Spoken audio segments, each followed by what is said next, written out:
Welcome to astrologymission.com। astrologymission.com में आपका स्वागत है। आज हम जो है शक्ति पर्व पर जो नवरात्रि में हम दुर्गा की जो 9 दिन आराधना करते हैं और 9 दिन आराधना के बाद जो है हम कन्याओं का पूजन करते हैं और कन्याओं को हम जो है भोजन भी कराते हैं। तो ये हम किस तरह कराएं और किस वर्ण या जाति की या किस उम्र की हम कन्याओं का पूजन करें और उनको भोजन करा के यथाशक्ति दक्षिणा वस्त्र और दक्षिणा में रुपए भेंट करें, तो ये इसका एक क्रम होता है।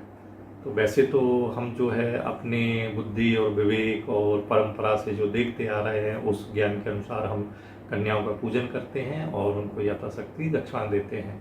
लेकिन यदि अपन एक और निश्चित क्रम जो शास्त्रों में जिसका उल्लेख है, तो नवरात्र में कन्या पूजन का जो उल्लेख है ये स्कंद पुराण में लिखा हुआ है कि प्रत्येक कामना के लिए अलग अलग जाति और वर्ण की कन्याओं का उल्लेख शास्त्रों में प्राप्त होता है कि यदि हमें समस्त कामनाएं चाहिए तो हमको जो है ब्राह्मण जाति की कन्याओं को पूरब मुख में बिठा के उनके चरण जो है धो के और उनका श्रृंगार करके पूजन करके हम उनको भोजन कराएंगे। अपन को जो कोर्ट कचहरी यदि हमारा केस चल रहा है या हमारा शत्रु परेशान कर रहा है या हमें शत्रु का भय है, इसको हमें दूर करने के लिए जो है क्षत्रिय जाति की कन्याओं को दक्षिण मुखी बिठा कर उनका पूजन करके ब्राह्मण कन्याओं क्षत्रिय कन्याओं का भोजन कराएं और उनको यथाशक्ति दक्षिणा दें। और यदि हमारे धंधे में बढ़ोतरी करना है और तो हमें वैश्य जाति की कन्याओं को जो है वो उत्तर मुखी बैठा के हमें उनका जो है पूजन भोजन और उनको दक्षिणा देना चाहिए। और निस्संतान दंपतियों के लिए जो है शूद्र जाति की कन्याओं को पश्चिम विमुख करा के उनका जो है पूजन करना चाहिए, उनका श्रृंगार करके भोजन करा के यथाशक्ति दक्षिणा देना चाहिए। तो इसमें जैसा कि परंपरागत देखा गया है कि कन्याओं के साथ में हम एक बटुक आचार्य का भी भोजन कराते हैं। और ये जो कन्याओं का भोजन है ये इसमें कन्याएं विषम संख्या में होना चाहिए, जैसे 3 कन्या या 5 कन्या या 7 कन्या या 9 कन्या, खासतौर से विषम कन्याओं का हम पूजन करते हैं। शास्त्रों में कन्या पूजन की विशेषताओं के साथ कन्या की रूप और आयु के संबंध में भी निर्देश दिए गए। कन्या की आयु कही गई है कि 2 वर्ष से 10 वर्ष के मध्य में होना चाहिए। इससे ना तो आयु कम होना चाहिए और ना ही इस 10 वर्ष से ज़्यादा आयु ज़्यादा होना चाहिए। तो इसमें जो 2 वर्ष से जो कम आयु की है अर्थात 1 वर्ष की, उसको क्यों नहीं भोजन कराना चाहिए? तो स्कंद पुराण में लिखा है कि इसमें मोहस नामक एक दोष लगता है, इसलिए हमें कन्या 2 वर्ष से और 10 वर्ष के बीच में लेना चाहिए। जो 2 वर्ष की कन्या होगी वो कुमारी कहलाती है और जो 3 वर्ष की है वो त्रिमूर्ति कहलाती है और जो 4 वर्ष की कन्या है वो जो है कल्याणी कहलाती है, 5 वर्ष की रोहिणी, 6 वर्ष की कालिका, 7 वर्ष की जो है चंडिका, 8 वर्ष की संभवी, 9 वर्ष की दुर्गा और 10 वर्ष की सुभद्रा कहलाती है। शास्त्रों में कन्या पूजन की विशेषताओं के साथ जो है ये आयु का एक विशेष बंधन है। ये भी ध्यान रखें कि किस कन्या का हम पूजन कर रहे हैं।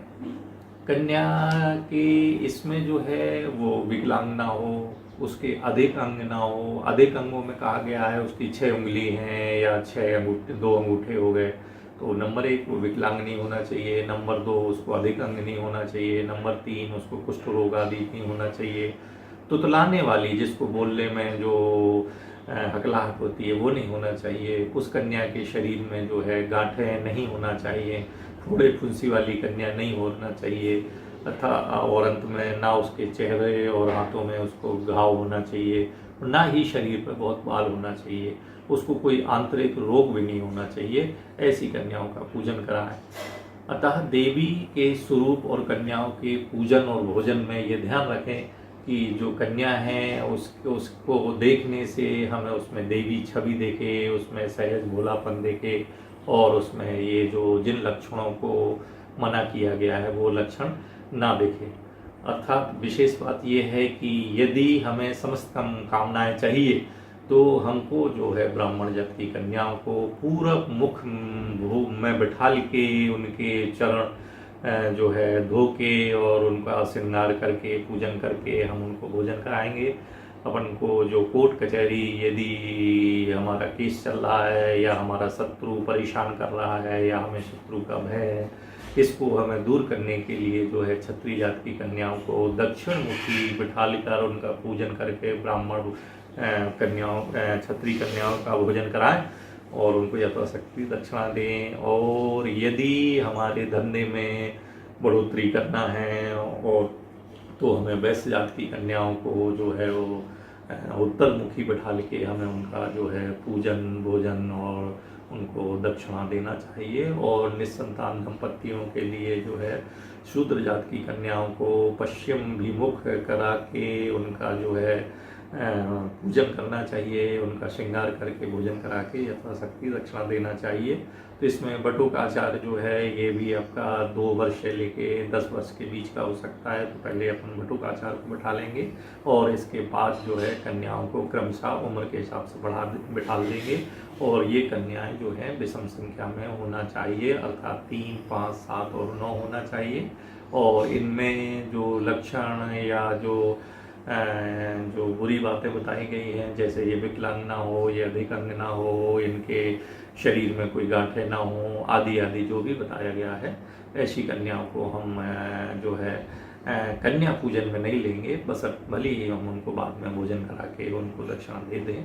तो ये एक निश्चित क्रम है जो आपकी 9 दुर्गा साधना के बाद जो है हम अपनी कार्यों की सिद्धि चाहते हैं। तो अंत में जो है हम कन्याओं का पूजन करा के और उनको भोजन करा के यथाशक्ति वस्त्र आभूषण और अपन उनको नगदी दान करें। नमस्कार।